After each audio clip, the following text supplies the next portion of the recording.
This is Wretched Radio with Todd Friel. All right, you Fox-watching evangelical, this ought to make you happy. This is Wretched Radio. Of course, you're a Fox-watching evangelical. That's redundant. That is what we evangelicals do. However, over the last couple of years, this was a personal decision. Mrs. Friel and I have not been consuming so much Fox. We discovered that every single news story was not, surprisingly, a breaking news alert. Everything that was delivered was not the end of the world, and yet that is the way that Fox positions virtually everything. Fa-boing! Breaking news alert. Everything, really? Today, Donald Trump flew to Camp David. Back to you, Stan. Really? That's a breaking news alert? And because so much of the conversation on Fox caused my gut to feel like I had been drinking too much coffee on an empty stomach, it just seemed best for us to dial it back, to maintain awareness of what is going on in the world to the degree I need to know and can protect my family and can be aware of anything that I should know that might actually impact me in my community and my local church, without drinking in all of the information that was delivered, in my estimation, in a rather corrosive fashion. That was our decision. And occasionally, I admit it, we'll just kind of maybe fire a shot to potentially encourage you to consider how much Fox are you consuming? How good is it for your soul? And is it possible that it all of the talk about everything, whether it's the local talk guy, whether it's the national talk guy, is it increasing your joy? Does it cause you to love Christ more? Does it encourage you to be more a part of your local church? Now, I understand we have a tendency, all of us, including anybody who has a microphone in front of their mush, which is virtually everybody these days, that we either or things. I'm not saying we're not aware. I'm not saying that you don't get involved. What I am saying, for me and my house, we just don't need that much. This might make you happy if that commentary makes you annoyed. Have you been watching Tucker Carlson lately? Wow, this dude. Wow.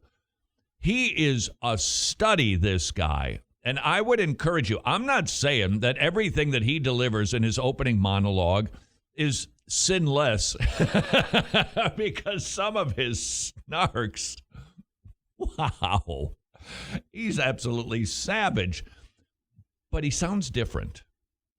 He sounds genuinely different. And he sounds rather aware, and I'm just intrigued by how he is presenting himself as an Episcopalian. He says he's an Episcopalian because he loves the liturgy, but he doesn't really like the church. Nevertheless, he is trying to infuse some of his thinking, some of his politics with his Christianity. Really interesting concoction to watch him try to stir up. It's not an easy task. It's not a simple thing to do. And because you bring in more than you probably realize when you try to inject Christianity into politics and vice versa. Nevertheless, watching him is an absolute study. And I would encourage you, if you are looking for something to tune into, check out that dude's opening monologue. It's tonally different, and yet it's critical. You could judge that sometimes he goes over the line, maybe a lot. That's worth studying too, isn't it? But the tone of it, I think, is at least something worthy of our consideration. How to talk about these issues and those people without sounding so perhaps stern or angry. His monologues, I'm telling you, They are truly more stinging than anything I've ever heard come from Sean Hannity, Bill O'Reilly, Laura Ingraham. He's just off the chart. But he doesn't sound like he hates everybody. And so if you have been annoyed with my commentary on Fox, perhaps that will encourage you that I'm not anti-Fox. I'm just I do not want to become what I'm consuming if what I'm consuming is really acidic, because it happens.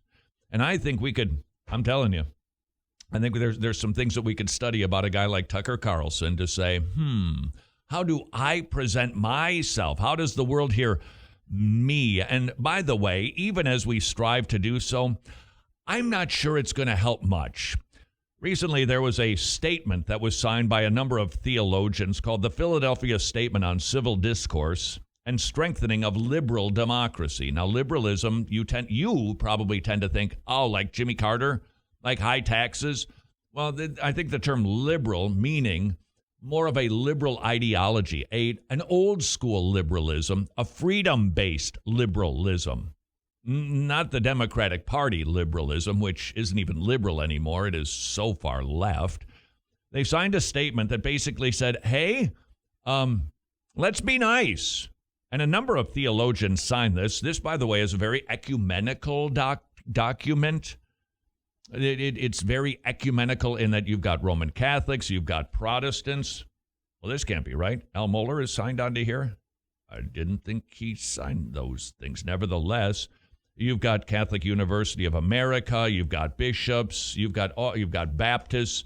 It's an ecumenical document, which I wouldn't sign because 2 John 9 through 11, I do not want to give the opinion that I'm on the same page as somebody who is outside of Christian orthodoxy. Nevertheless, this statement basically, it's a long one, that categories of speech shouldn't be defined as hate speech or not hate speech. You got to let people talk. You've got to define what it is that isn't allowable. When does slander become not covered by freedom of speech? Well, when it's slanderous, when there's libel involved. You can't yell fire in a movie theater. And this statement is designed to say, hey, let's get back to that and not shutting down everybody that you disagree with. Facebook. Sorry, little stuck at Google. Stuck in my throat right there.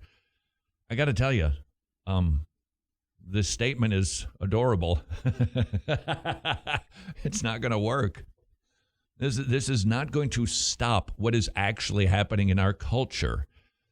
It seems there's a new conspiracy deal out there. It's QAnon, QAnon, I think is what it's called. You can Google it, QANON. And apparently it's some sort of conspiracy theory, the deep state, they're after Donald Trump, etc. And it's growing in popularity. Facebook is shutting them down, etc. We tend to love conspiracy theories. Well, here's a biblical conspiracy theory that's accurate. The devil prowls about like a roaring lion seeking to devour. He hates everything good, hates it. He can't get to Christ, but he can get to Christ's people, and he can get to godly institutions. Anything that is good, lovely, worthy of praise, the devil hates it and goes after it. There's your conspiracy. You want to latch onto a conspiracy, there it is, right there. And this particular statement is not going to stave that off. The devil does not want us talking, because what we should be saying in a loving fashion is what is sin and what is not sin. And I don't think that this statement is going to work. Why? Because the culture has embraced academia. We're no longer we got professors that think wonky thoughts over there in the universities, and isn't that charming? We heard what they're doing at Stanford. Isn't that funny? No, those people that were taught this decades ago have graduated, and now they're running the place. For instance, Stanford art professor says coloring books have a sinister effect. They induce submission. Why? Well, clearly, coloring books insist that you color between the lines. And that's oppression. Coloring books are doing all that? Here's the quote. This, after all, has been their mission from the start. That coloring books inspire submission. Really? To color is to inhabit a world designed by others, to dwell in an environment where you are left with no options but to memorize what is already there. I am in no need to be reminded of what a small, limited life feels like. I live it, and I'm tired of it. After days of coloring these diminutive dreams, I came to see the energy I spent on it as dimming my capacity to imagine how a future can be conceived and built. Hang in there with me. Almost done. So I deleted my app. And if these days of stillness and isolation, you are coloring a coloring book, my suggestion is rip it up and reassemble its fragments as a collage. That is a true artistic outlet for those who do not want to accept the world as it is, but want to make a wildly new one without depleting its resources. That thinking is now running the government. And if we think a little statement is going to stave off their animosity toward Christ and us, we're confused. But as we perhaps confront this, maybe I never thought I'd say this statement.